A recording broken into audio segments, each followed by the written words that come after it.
мен бул жерде сиздердин концепциянын баарын карап чыктым. Чындыгында мындай да, биздин азыркы жаштардын жүрөгүндө биринчиден эмне болуш керек билесизби? Ыйман болуш керек. Адеп, ахлак болуш керек. Ошону мен көргөн жокмун да бул жерденчи. Биздин жаштарыбызды ыйманга, адеп, ахлакка чакыра турган болсок, ошондо биздин жаштарыбыз мамлекетте иштеген болсо, мамлекеттин акчасын мурдабайт, бирөөнү алдабайт. Жана ошондой эле өзүнүн карып калган ата-энесин апарып карыялар үйүнө таштап койбойт. Өзүнүн аялына дагы туура мамиле кылат. Аялын таштап койбойт. Балдарын жетим калтырып, жетим балдар үйүнө апарып койбойт. Ошонун баардыгы адеп, ахлак, ыйманда турат. Сиздердин концепцияларда бул жерде бир дагы мен көргөн жокмун.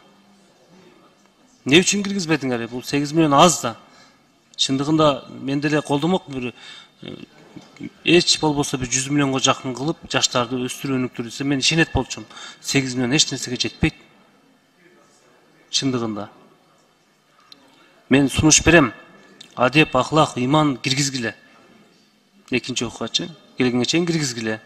Жана ошондой эле сиздер 8 миллион эмес, менин 100 миллионго чейин кылып келгиле. Биз жаштар үчүн бардыгыбыз туура качан гана революция болгондо же бир нерсе болгондо эле, шайлоо болгондо эле биз жаштарды колдонуп калбашыбыз керек.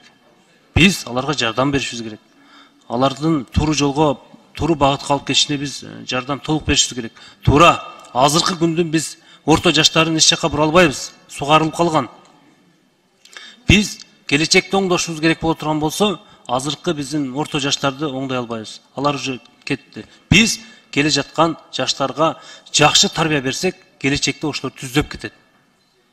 Азыр өзүңөр көрүп турасыңар, билип турасыңар, жаш болуп туруп эле зам министр болуп же болбосо жетекчи болуп келгендер ушу күндө камалып кеткендер бар, башкалар бар. Туурабы? Ошолор неден болуп атат? Адеп, ахлак, ыйман жоктуктан болуп атат. Бул бир эле мыйзамда эмес, бул Аллахтын алдында бул күнөө иш дегенди билбей калат. Кыргыз эмес, биздин көптөгөн жаштарыбыз киргиз болуп калды. Ошолорду мен сизге кат түрүндө жиберем, ошонун баарын кошуңуздар. Биз жаштарды колдошубуз керек, чындыгында. Бирок мынтип колдошубуз керек. Сиздердин бул жериңиздерде эч нерсе бул 8 миллион же нарака болбойт, же бир жабы болбойт. Эч нерсеге